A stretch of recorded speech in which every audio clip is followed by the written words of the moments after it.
Hi friends, പവിത്ര സീരിയലിന്റെ latest എപ്പിസോഡിലെ Kamala സങ്കടത്തോടു കൂടെ വീട്ടിനകത്ത് ഇങ്ങനെ ഇരിക്കുമ്പോൾ നന്ദിനി അങ്ങോട്ട് വന്നിട്ട് ചോദിക്കും, അമ്മയ്ക്ക് ഇപ്പോഴെങ്കിലും അവളെ ശരിക്കും മനസ്സിലായല്ലോ. അവൾ ഇങ്ങോട്ട് വന്നത് തന്നെ ചില ലക്ഷ്യങ്ങൾ മനസ്സിൽ വെച്ചുകൊണ്ടാണ്. അതൊക്കെ നേടിയെടുക്കുന്നതിനാ ഈ സാക്ഷി പറച്ചിലൊക്കെ. അല്ലാതെ സത്യം സംരക്ഷിക്കാൻ ഇവളാരെ, സാവിത്രിയോ എന്ന് പറഞ്ഞ് അമ്മയുടെ തോളിൽ കൈവച്ചുകൊണ്ട് പറയും, അമ്മ വിഷമിക്കാതിരിക്കുക. ആ ശ്രീനിവാസൻ നല്ലൊരു വക്കീലിനെ വെച്ച് നമ്മുടെ വിക്രത്തെ പുറത്തിറക്കും. അതേൽക്കും അമ്മയ്ക്കും ഉവ്വോ അങ്ങനെ അയാൾ പറഞ്ഞോ? എന്നോട് വിനേട്ടൻ പറഞ്ഞതാ. വിനേട്ടൻ അയാളുമായി സംസാരിച്ചതാണമ്മേ. ഈശ്വര, അത് നടന്നു കിട്ടിയാൽ മതിയായിരുന്നോ എന്ന് പറഞ്ഞിങ്ങനെ അമ്മ പ്രാർത്ഥിക്കുമ്പോ നന്ദിനി പറയും, അത് നടന്നാ പിന്നെ അമ്മ അവളോട് ഇപ്പൊ പറഞ്ഞ രീതിയിൽ തന്നെ ഇടപെട്ടോളണം, അല്ലാതെ എല്ലാം മറത്തും പുറത്തും കൂടെ കൂട്ടിയേക്കരുത്. അപ്പോഴായിരിക്കും അമ്മേ എന്ന് വിളിച്ച് ക്ഷേത്രത്തിൽ പോയിട്ട് ശ്രീജ അങ്ങോട്ട് വരുന്നത്. അമ്മ ഇതുവരെ തയ്യാറായില്ലേ? നന്ദിനിക്കും അതിന് അമ്മ എങ്ങോട്ട് പോകുന്നു? ശ്രീജ പറയും, കോടതിയിലേക്ക്. നന്ദിനിക്കും എന്തിനെ? വിക്രത്തിനെതിരെ വേദമൊഴി കൊടുക്കുന്നത് കാണാനോ? അല്ലെങ്കിൽ ശ്രീജടത്തേക്ക് അവളോടാണല്ലോ കൂറ്. അപ്പൊ ശ്രീജ പറയും, നന്ദിനി ഈ സമയത്താണോ കുശുമ്പ് പറയേണ്ടത്? അമ്മ പറയും, അവള് പറഞ്ഞത് ശരിയല്ലേ, വേദമൊഴി കൊടുക്കുന്നത് കാണാൻ ഞാൻ കോടതിയിൽ പോണെന്നാണോ? ശ്രീജ പറയും, വേണ്ട, പക്ഷേ വിക്രം ജാമ്യത്തിൽ ഇറങ്ങുമ്പോൾ സ്വീകരിക്കാൻ നമുക്ക് ചെന്നൂടെ? ഇന്ന് എന്തായാലും വിക്രത്തിന്റെ ജാമ്യാപേക്ഷ കൊടുക്കും, അത് ഉറപ്പല്ലേ? അപ്പൊ അമ്മ ഇങ്ങനെ ആലോചിക്കുമ്പോ തന്നെ നന്ദിനി ചാടിക്കറി പറയും, പക്ഷേ കിട്ടുമെന്ന് ഉറപ്പില്ലല്ലോ. ഓ കിട്ടുമേ, അത് ഉറപ്പിക്കാനാ ഞാൻ രാവിലെ തന്നെ അമ്പലത്തിൽ പോയത്. നന്ദിനിക്കും അമ്പലവും ഇതും തമ്മില് എന്താ ബന്ധം? അപ്പൊ ശ്രീജ പറയും, ഒരിക്കലും അമ്മയും വേദയും കൂടെ പോയി തുളസിയിലെ ഇട്ട് നോക്കിയ ആ പൂജാരി തിരുമേനിയെ ഞാൻ ഇന്ന് പോയി കണ്ടു. വിക്രമിന്റെ നാളും നോക്കി. ആള് പറഞ്ഞതാ വിക്രമിനിപ്പോ കാരാഗ്രഹ യോഗം ഇല്ലെന്ന്. അപ്പൊ ഉറപ്പായിട്ടും ജാമ്യം കിട്ടുമേ. അത് കേൾക്കുമ്പോ അമ്മയ്ക്ക് ഇങ്ങനെ സന്തോഷവും. ആണോ മോളെ എന്ന് വെച്ച് അവിടെ നിന്ന് എഴുന്നേറ്റ് ശ്രീജയുടെ കയ്യിൽ പിടിക്കുക. അതെ അമ്മേ. അമ്മ വേഗം പോയി തയ്യാറാവേ, നമുക്ക് കോടതിയിലേക്ക് പോകാം. ഇത് തൊട്ടോളൂ എന്ന് പറഞ്ഞ് പ്രസാദം കൊടുക്കുമ്പോ അമ്മ ഇപ്പൊ ഭയങ്കര സന്തോഷത്തിലത് സ്വീകരിക്കണേ. നന്ദിനിക്കൊക്കെ മനസ്സിലായില്ല ശ്രീജടുത്ത് ഇതെന്താ പറയണേ. ജില്ലാ ജഡ്ജും പൂജാരിയും തമ്മിൽ എന്താ ബന്ധം? ജാന്നുള്ളൊരു അക്ഷരം ഉണ്ടെന്നല്ലാതെ എന്ന് പറഞ്ഞിങ്ങനെ പൊട്ടത്തരം ചിന്തിക്കുക. അങ്ങനെ അമ്മ പ്രാർത്ഥിച്ച് കുറിയൊക്കെ തൊടുമ്പോ നന്ദിനി പറയും, പ്രാർത്ഥിക്കാൻ എന്തൊക്കെ കാര്യങ്ങളാണ് ഈശ്വരൻ. അതിനുശേഷം പിന്നീട് കാണിക്കുന്നത് ശ്രീകാന്ത് ഇങ്ങനെ ഓഫീസിലൊന്നും പോകാതിരിക്കുമ്പോ വർഷം വന്നിട്ട് വയ്ക്കും, ഇന്നെന്താ ഓഫീസിലേക്ക് പോകുന്നില്ലേ? ശ്രീകാന്ത് പറയും, ഇന്നാണ് അവന്റെ ജാമ്യാപേക്ഷ. വർഷയ്ക്കും അതുകൊണ്ട് അച്ഛൻ പോയിട്ട് ഇറങ്ങാന്ന് കരുതി. അച്ഛന്റെ ഉദ്ദേശം എന്താണെന്ന് അറിയണല്ലോ. വർഷം പറയും, കുറച്ച് ദിവസം കൊണ്ട് അറിയാൻ ശ്രമിക്കുന്നതാണല്ലോ. എന്നിട്ട് പറഞ്ഞോ, നിങ്ങളുടെ അച്ഛന്റെ മനസ്സിൽ എന്തൊക്കെയുള്ളതെന്ന് ഉടേ തമ്പുരാന് പോലും അറിയാൻ പറ്റില്ല. എങ്കിൽ പിന്നെ ഓഫീസിലേക്ക് പോവാതെ കോടതിയിലേക്ക് അങ്ങ് പോയാലോ? വർഷയ്ക്കും എന്തിന്? ശ്രീകാന്ത് പറയും, അവന് ശിക്ഷ വിധിക്കുന്നത് നേരിട്ട് കാണാമല്ലോ. അത് വേണം, പക്ഷേ വിധി നേരെ തിരിച്ചായല്ലോ എന്ന് വർഷ വയ്ക്കുമ്പോ ശ്രീകാന്ത് പറയും, വർഷേ ഇത് വേദയുടെ സാക്ഷിമൊഴിയുള്ള കേസാണ്. എല്ലാ തെളിവുകളും അവനെതിരാണ്. വാദവും പ്രതിവാദവും കഴിഞ്ഞാലേ നേരെ വിധിയായിരിക്കും വരുന്നത്. പരമാവധി 2-3 ഹിയറിങ് അത് മാത്രമേ കാണൂ. അപ്പൊ തന്നെ വർഷയ്ക്കും എന്ന് നിങ്ങളുടെ അച്ഛൻ നിങ്ങളോട് പറഞ്ഞു. ഇതിനു മുമ്പ് ഇതിനേക്കാളും സ്ട്രോങ് ആയ ഒരു പെൺകേസ് ഉണ്ടാക്കിയിട്ട് അവസാനം എന്തായി? ഓർമ്മയുണ്ടല്ലോ എല്ലാം. ആ ശ്രീകാര്യൻ ശ്രീനിവാസൻ എന്തായാലും വെറുതെ ഇരിക്കും തോന്നുന്നുണ്ടോ? കൊള്ളാവുന്ന ഒരു വക്കീലിനെ അയാൾ കൊണ്ടുവരും. ഇല്ല വർഷ, അതിന് സാധ്യതയില്ല. വാസ്തവനും ശ്രീകാര്യൻ ശ്രീനിവാസനും എതിർ പാർട്ടികളാണെങ്കിലും അവര് രാഷ്ട്രീയക്കാരാണ്.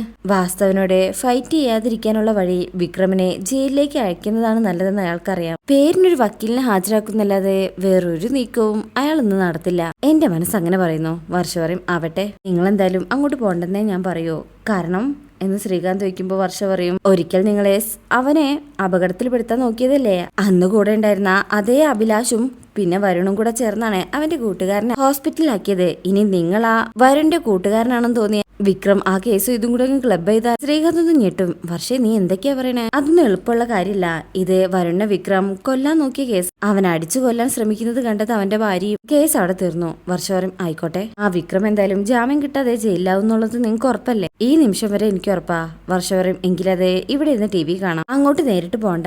അപ്പൊ ശ്രീകാന്ത് എന്ന് പറഞ്ഞ് തലയാട്ടുമ്പോ അമ്മയും മുത്തശ്ശിയും കൂടെ എന്താ ഇവിടെ ഒരു ചർച്ച എന്ന് ചോദിച്ചാൽ അങ്ങോട്ട് വരിക. ഞങ്ങൾ എന്തായാലും കോടതിയിൽ പോകുന്നുണ്ട്, നീ വരുന്നുണ്ടോ? അപ്പൊ വർഷ പറയും, ഇല്ലമ്മേ, ശ്രീയേട്ടൻ വരുന്നില്ല. അപ്പോ അങ്ങോട്ട് ശങ്കരൻ ഇത് കേട്ടുകൊണ്ട് വരാണ്. ഓഹോ, അപ്പൊ അമ്മയും പത്മവും കൂടെ കോടതിയിലേക്ക് പുറപ്പെട്ടോ? വരണമെന്നാ കരുതുന്നത്. എന്തേ? ശങ്കരൻ പറയും, ഒരൊറ്റൊരെണ്ണത്തിനെ ആ പരിസരത്ത് കണ്ടുവരുത്. അത് കേൾക്കുമ്പോ എല്ലാരും ഞെട്ടും. ശങ്കരൻ പറയും, എന്നിട്ട് വേണം ഓൺലൈൻ ചാനൽ നടത്തി ജീവിക്കുന്നവർക്ക് ജഡ്ജിയുടെ കുടുംബത്തെ എയറിൽ കയറ്റി വിടാൻ അല്ലേ? എന്റെ ജീവിതത്തിൽ ഇന്നേ വരെ അനുഭവിക്കാത്തൊരു സിറ്റുവേഷനാ ഞാൻ അഭിമുഖീകരിക്കാൻ പോകുന്നത്. കൂടുതൽ അപമാനിക്കാനായിട്ട് ഇനി ആരും കോടതിയിലേക്ക് വന്നു പോവരുത്, എന്റെ അപേക്ഷയാ എന്ന് പറഞ്ഞിട്ടാണ് ശങ്കരൻ ദേഷ്യത്തോടു കൂടെ അവിടുന്ന് പോകുന്നത്. അവരെല്ലാവരും ഇങ്ങനെ പരസ്പരം നോക്കി നിൽക്കുകയാണ് അവിടെ. ശേഷം അല്പസമയം കഴിഞ്ഞ് പിന്നീട് കാണിക്കുന്നത് ജില്ലാ കോടതിയിലാണ്. അവിടെ ജോസഫും സജീവും ശ്രീകാര്യം ശ്രീനിവാസനും ഉണ്ട്. ജോസഫ് പറയും, സാറൊന്നും പറഞ്ഞില്ല, വിക്രത്തെ ജാമ്യത്തിൽ ഇറക്കാൻ ഒരു വഴിയില്ലേ? ശ്രീകാര്യം ശ്രീനിവാസൻ പറയും, അറിയാലോ നമുക്ക് വേണ്ടി ഹാജരാവുന്നത് രാമൻ നായരാണ്. എന്തെങ്കിലും സാധ്യത ഉണ്ടെങ്കിൽ വക്കീൽ ജാമ്യം വാങ്ങിയിരിക്കും. നിങ്ങൾ സമാധാനമായിട്ടിരിക്കെ. വേദയുടെ മൊഴിയാണേ വിക്രമിനെതിരായിട്ടുള്ള പ്രധാന തെളിവ്. ആ മൊഴിയിൽ എന്തെങ്കിലും പഴുതുണ്ടെങ്കിലേ രാമൻ നായർ പിടിച്ചു കയറിക്കോളും. നമുക്ക് നോക്കാം. അപ്പോഴായിരിക്കും അങ്ങോട്ട് MLA കാറിൽ വന്നിറങ്ങുന്നത്. നേരെ ശ്രീകാര്യം ശ്രീനിവാസന്റെ അടുത്തേക്ക് ശ്രീനിവാസ് സാറ് മുന്നോട്ട് നിൽക്കും. അങ്ങനെ MLA വന്നിട്ട് വയ്ക്കും, അവന് വേണ്ടി ജാമ്യം എടുക്കാനാണല്ലോ നിങ്ങൾ വന്നിരിക്കുന്നതല്ലേ, എല്ലാത്തിനും നിന്റെ വലം കൈ അവനാണല്ലോ. ശ്രീനി സാറ് പറയും, ജീവിതകാലം മുഴുവൻ അകത്ത് കിടക്കേണ്ട കുറ്റമല്ല അവൻ ചെയ്തത്, ഒരു പുണ്യമല്ലേ എന്ന് പറഞ്ഞ് ചിരിക്കുക. സബ് ജയിലില് കിടന്നപ്പോ പോയി കണ്ടപ്പോഴേ കൊന്നു കളയാത്തത് എന്താന്നാ ചോദിച്ചത്. അതിൽ MLAക്ക് അങ്ങ് ദേഷ്യം വരും. ശ്രീനി സാറ് പറയും, വാസ്തവ അധികാരത്തിന്റെയും പണത്തിന്റെയും അഹങ്കാരത്തിൽ നിന്റെ മകൻ പോകുന്ന വഴി നീ കാര്യമാക്കിയില്ല. സ്വയം നശിക്കാൻ പോയാലേ ആരും എതിര് നിൽക്കാൻ പോകുന്നില്ല. പക്ഷേ പാവപ്പെട്ടൊരു പെൺകുട്ടിയുടെ ജീവിതവും മാനവും വെച്ചാ നിന്റെ മകൻ കളിച്ചത്. അവനെ തല്ലിക്കൊല്ലാനാക്കിയതിന്റെ പേരിൽ എന്റെ വിക്രം അകത്ത് കിടക്കാനും പാടില്ല. അപ്പൊ വാസ്തവനും പറയും, പാടില്ല ശ്രീനിവാസ, അവൻ അകത്ത് കിടക്കാൻ പാടില്ല. അതാണ് ഞാനും ആഗ്രഹിച്ചത്. എന്നാലേ അവനെ എനിക്ക് പുറത്തു കിട്ടൂ. എന്റെ മകനോട് അവൻ ചെയ്തതിന്റെ ഇരട്ടി ഞാൻ തിരികെ നൽകും. ആരും സാക്ഷി പറയാനില്ലെന്നേ ഇൻസ്പെക്ടറെ കൊണ്ട് ഞാൻ പറയിപ്പിച്ചത് അതിനു വേണ്ടി തന്നെയാ. പക്ഷെ അപ്പോഴേക്കും അവന്റെ ഭാര്യ വന്ന് കയറി. അത് ഞാൻ പ്രതീക്ഷിച്ചില്ല. സാരമില്ല, വിചാരണ കഴിഞ്ഞ് കോടതി അവനെ ജയിലിലേക്ക് അയക്കുമല്ലോ. ചെല്ലും ചെലവും കൊടുത്ത് ഞങ്ങള് വളർത്തിയെടുത്ത കുറച്ചുപേര് അവിടെ ഉണ്ട്. ബാക്കി അവിടെ നോക്കാം. ശ്രീനി സാറ് പറയും, ശരി വാസ്തവ, നമുക്ക് നോക്കാം എന്ന് പറഞ്ഞ് വെല്ലുവിളിക്കണേ. അങ്ങനെ വാസ്തവനും കൂട്ടരും അവിടെ നിന്ന് പോകും. അവര് പോയാല് സജീവ് പറയും, പ്രശ്നമാണല്ലോ ശ്രീനി സാറേ. ഒരു പ്രശ്നവുമില്ല സജീവ്, പുറത്തിറങ്ങി അവനെ എങ്ങനെ നോക്കണമെന്ന് എനിക്കറിയാം. നിങ്ങൾ ധൈര്യമായിട്ടിരിക്കേ എന്നിങ്ങനെ പറഞ്ഞിരിക്കുമ്പോ ഒരു ഓട്ടോ വരികയാണ്. നോക്കുമ്പോ രാജേട്ടനാ. എന്താ രാജേട്ടാ, എന്തായി എന്ന് ചോദിച്ചാൽ രാജേട്ടൻ വരുന്നത്. ജോസഫ് പറയും, കോടതി കൂടിയിട്ടില്ല, അസുഖമൊക്കെ എങ്ങനെയുണ്ടെന്നുള്ള വിശേഷം ചോദിക്കുമ്പോ രാജേട്ടൻ പറയും, അസുഖം ആലോചിച്ചിട്ട് കാര്യമില്ല, വിക്രത്തിന്റെ കാര്യം ആലോചിച്ചപ്പോ ഇങ്ങ് പോകുന്നു. അങ്ങനെ കാലിന് ചെറിയ പ്രശ്നമുണ്ട്. അങ്ങനെ എല്ലാവരും കൂടെ അങ്ങോട്ട് പോവാണേ. അപ്പോഴായിരിക്കും അങ്ങോട്ടേക്ക് ജില്ലാ കോടതിയിലേക്ക് വേദ വരുന്നത്. വേദ വരുന്നാണുമ്പോ ശ്രീനി സാറും എല്ലാവരും കൂടെ വേദയുടെ അടുത്തേക്ക് ചെല്ലും. തീരുമാനത്തിൽ ഇപ്പോഴും മാറ്റമില്ല അല്ലേ വേദ? വേദ പറയും, മാറ്റം ഉണ്ടെങ്കിൽ ഞാനിങ്ങോട്ട് വരുമായിരുന്നില്ലല്ലോ ശ്രീനി സാർ. ജോസഫ് പറയും, വേദയുടെ ഒരൊറ്റ മൊഴി മാത്രമാണ് വിക്രമിനെതിരെയുള്ള തെളിവ്. ശ്രീനി സാർ പറയും, യെസ്, മൊഴി പറയണ്ടെന്ന് ഞാൻ പറയുന്നില്ല, അതൊന്നും വേണമെങ്കിൽ മാറ്റി പറഞ്ഞാൽ മാത്രം മതി. അപ്പോഴേക്കും സജീവ് വന്നിട്ട് പറയും, ഞങ്ങൾ വേണമെങ്കിൽ കാല് പിടിക്കാൻ ചേച്ചി എന്ന് പറഞ്ഞ് കാലിൽ പിടിക്കാൻ തുടങ്ങുമ്പോ വേദ തടയും. എന്തായി കാണിക്കുന്നത്? രാജേട്ടനും പറയും, അതേ മോളെ, ഇത്തവണത്തേക്ക് അവനെ ഒന്ന് ക്ഷമിക്കേ, ഇനി അവന്റെ ഭാഗത്തുനിന്ന് ഒരു തെറ്റും ഉണ്ടാവില്ലെന്ന് ഉറപ്പ്. വേദ പറയും, ഇതിന് മുമ്പും ഈ ഗുണ്ടാപ്പണിയും കൂലിത്തല്ലും അവസാനിപ്പിക്കണമെന്ന് രാജേട്ടൻ പറഞ്ഞിട്ടില്ലേ? എന്നിട്ട് വിക്രം അനുസരിച്ചിട്ടുണ്ടോ? ഒരിക്കൽ ജയിലിൽ നിന്ന് ഇറങ്ങിയപ്പോ രക്ഷകനായിട്ട് വിക്രത്തെ ഏറ്റെടുത്തതല്ലേ നിങ്ങള്? എന്നിട്ട് എന്തായി ശ്രീനിവാസൻ സാർ? വിക്രമിന്റെ ജീവൻ വീണ്ടും ജയിലിൽ തന്നെ ഒടുങ്ങിയില്ലേ? രാജേട്ടൻ പറയും, അങ്ങനെ പറയരുത് മോളെ, ഇത്രയും കാലത്തെ പോലെ അല്ല, അവൻ ഇനി ഒരു കുഴപ്പത്തിലേക്കും പോവാതെ ഞങ്ങൾ നോക്കിക്കോളാം. ശ്രീനി സാറും പറയും, അതേ വേദ, ഈ കേസിന്ന് പുറത്തിറങ്ങി കഴിഞ്ഞാല് ഞാൻ തന്നെ അവനെ അകറ്റി നിർത്തിക്കോളാം. വേദയ്ക്കും അതുകൊണ്ട് വിക്രം ഇതുവരെ ഉണ്ടാക്കിയെടുത്ത ശത്രുക്കൾ ഇല്ലാതാവോ? വിക്രമിന്റെ ജീവനെ സുരക്ഷിതത്വം ഉണ്ടാവോ? അനിയൻകുട്ടൻ എന്താ സംഭവിച്ചെന്ന് ഞാൻ എന്റെ കണ്ണുകൊണ്ട് കണ്ടതാ. അന്ന് ആ വെട്ടുകൊള്ളേണ്ടത് വിക്രമിനായിരുന്നു. അതറിയോ നിങ്ങൾക്ക്? നിങ്ങളുടെ കൂടെയുള്ള ഗുണ്ടാപ്പണി നിർത്താൻ വിക്രമിനോട് ആരും പറയുന്നില്ലെന്നാണോ നിങ്ങൾ കരുതിയത്? അച്ഛനും അമ്മയും ഞാനും അടക്കം എല്ലാവരും എപ്പോഴും ആവശ്യപ്പെട്ടിട്ടുള്ളത് അതാണ്. എന്നിട്ട് വിക്രം അവസാനിപ്പിച്ചോ? ഇല്ലല്ലോ. നിങ്ങളെ വിക്രം കാണുന്നത് ദൈവത്തിന് തുല്യമായിട്ടാണ്. ദൈവം പറഞ്ഞാ അനുസരിക്കാതെ നിവർത്തിയില്ലല്ലോ. ഇനിയും വിക്രം നേരെയാവുന്നേ ഞാൻ വിശ്വസിക്കണോ? ശ്രീനി സാറ് പറയും, നേരെയാവും മോളെ, ഞാനാ പറയുന്നത്, എന്നെ വിശ്വസിക്കേ, അവനെ ഞാൻ ശരിയാക്കിയെടുക്കാം. വേദയ്ക്കും എങ്ങനെ ശരിയാക്കിയെടുക്കും?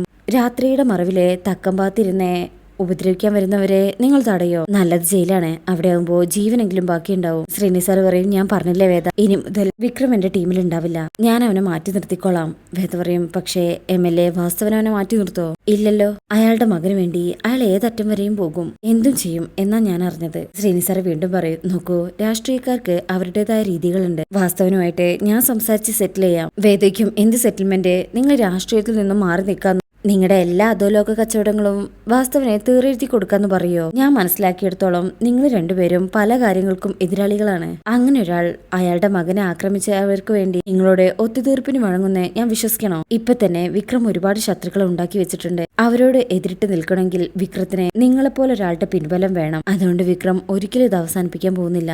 വീണ്ടും വീണ്ടും പുതിയ ശത്രുക്കൾ ഉണ്ടാവുകയുള്ളൂ. അതൊഴിവാക്കാൻ ഇത് മാത്രമേ ഉള്ളൂ മാർഗം. ഞാൻ സാക്ഷി പറഞ്ഞിരിക്കും എന്ന് പറഞ്ഞ് വേദ അവിടുന്ന് പോകുമ്പോ രാജേട്ടൻ ചോദിക്കും, ഇനി എന്ത് ചെയ്യും ശ്രീനി സാർ? അറിയില്ല, വേറെ ആരെങ്കിലും ആയിരുന്നെങ്കിൽ വരരുതെന്ന് ഞാൻ ഭീഷണിപ്പെടുത്തുമായിരുന്നു, തട്ടിക്കൊണ്ടുപോയി വല്ലയിടത്തും അടച്ചിടായിരുന്നു. ഇതിപ്പോ വേദയായി പോയില്ലേ? സജീവ് പറയും, അഡ്വക്കേറ്റ്, നമുക്ക് വേണ്ടി എന്തെങ്കിലും ചെയ്യുന്ന പ്രതീക്ഷിക്കാം അല്ലേ സാർ? സാറ് പറയും വേദൊരു സാധാരണ സാക്ഷിയല്ല, നിയമം പഠിച്ചിറങ്ങിയ ആളാണ്. കോടതി എന്താണെന്ന് ചെറുപ്പം മുതലേ അറിയുന്നവളാ. അവളുടെ മൊഴി മറികടക്കുക അത്ര എളുപ്പമാവില്ല, നമുക്ക് നോക്കാം എന്ന് പറഞ്ഞിരിക്കണേ. അപ്പോഴായിരിക്കും അങ്ങോട്ടേക്ക് അല്പസമയം കഴിഞ്ഞാൽ വിക്രത്തിനെ കൊണ്ടുവരുന്നത്. സി സാർ പറയും നടക്ക്. അറിയാം സാറേ എന്ന് വിക്രം പറയുമ്പോ സി ഐ പറയും ഇവനെ അങ്ങോട്ട് കൊണ്ടുപോവാ, ഞാനേ അവിടെ CP കണ്ടിട്ട് വരാം എന്ന് പറഞ്ഞ അയാൾ അവിടുന്ന് പോകും. ഓടിപ്പോവാതെ സൂക്ഷിക്കണേ. വിക്രം പറയും ഞാൻ എങ്ങോട്ട് ഓടിപ്പോവാനൊന്നും പോകുന്നില്ല. അങ്ങനെ വിക്രത്തിന്റെ 2 കൈയും 2 പോലീസുകാരും പിടിച്ചിട്ടുണ്ട്. അവിടുന്ന് കൊണ്ടുപോവാണേ കോടതിയുടെ മുറ്റത്തേക്ക്. അപ്പോഴേക്കും അങ്ങോട്ട് ശ്രീനി സാറും ഫ്രണ്ട്സും വരും. ഇത് കാണുന്ന ശ്രീനി സാർ വയ്ക്കും എന്തിനാ ഇങ്ങനെ കൂട്ടിപ്പിടിച്ചിരിക്കുന്നേ? വിക്രം പറയും ഞാൻ ഓടിപ്പോന്ന് പേടിച്ചിട്ടാ സാർ. ശ്രീനി സാർ പറയും കൈവിടെ, പ്രതിയോടെ എങ്ങനെയാണ് പെരുമാറേണ്ടതെന്ന് ഞാൻ ഈ കോടതിയിൽ വെച്ച് പഠിപ്പിക്കണോ? അത് കേൾക്കുമ്പോൾ അവർ കൈ മാറ്റാണേ. ശ്രീനി സാർ പറയും അങ്ങോട്ട് മാറി നിൽക്കണം, എനിക്ക് ഇവനോട് പേഴ്സണലായിട്ട് സംസാരിക്കാനുണ്ട്. അവര് പരസ്പരം നോക്കും. എന്താ മനസ്സിലായില്ലേ? ഓവ് സാർ എന്ന് പറഞ്ഞ് അവര് ബാക്കോട്ട് മാറി നിൽക്കണേ ആ പോലീസുകാര്. അവര് ഉപദ്രവിച്ചൊന്നും ഇല്ലല്ലോ എന്ന് വെക്കുമ്പോ വിക്രം പറയും ഇല്ല സാർ, ആ സാബു ഒന്ന് ശ്രമിച്ചിരുന്നു, പക്ഷേ CA സമ്മതിച്ചില്ല. നിനക്ക് വേണ്ടി ഹാജരാവുന്നത് രാമൻ നായരാണ്, പക്ഷേ വേദയുടെ മൊഴി മാറ്റി പറയാൻ നിനക്ക് അവളോട് സംസാരിച്ചൂടെ? വിക്രം പറയും വേണ്ട സാർ. സാർ പറയും മോനെ, ഇത് നിന്റെ ഭാവിയുടെ കാര്യമാണ്. ആ വാസ്തവന്റെ മകൻ എന്തെങ്കിലും സംഭവിച്ചാൽ അറിയാലോ, അവൻ ചാവാൻ വേണ്ടി തന്നെയാണ് സാർ ഞാൻ തല്ലിയത്. ഇവനെന്താ പറഞ്ഞാൽ മനസ്സിലാവാത്തത് എന്ന് ശ്രീനി സാർ പറയുമ്പോൾ രാജേട്ടൻ പറയും വിക്രം നീ ചെയ്തതിൽ ന്യായമുണ്ടെന്ന് നമുക്കറിയാം, പക്ഷെ ഇത് കോടതിയാണ്, നിയമം കയ്യിലെടുക്കാൻ നിനക്ക് അധികാരമില്ലെന്ന് ജഡ്ജി വിശദീകരിക്കൂ. അതെ, പ്രത്യേകിച്ചും വേദയുടെ അച്ഛൻ, അയാൾ എങ്ങനെയെങ്കിലും നിനകത്താക്കാനേ നോക്കൂ എന്ന് ജോസഫ് പറയും. വിക്രമിനെ പുച്ഛത്തിൽ നിൽക്കുമ്പോ ശ്രീനി സാർ പറയും ഇതങ്ങനെ നിസ്സാരമായി കാണേണ്ട കാര്യമല്ല. വിക്രം പറയും കുറച്ചു കാലം അകത്ത് കിടന്ന് പരിചയമുള്ളതല്ലേ സാർ, ഇനിയും കുറച്ചു കാലം കൂടെ കിടക്കുന്നതില് എനിക്ക് വിഷമമൊന്നുമില്ല.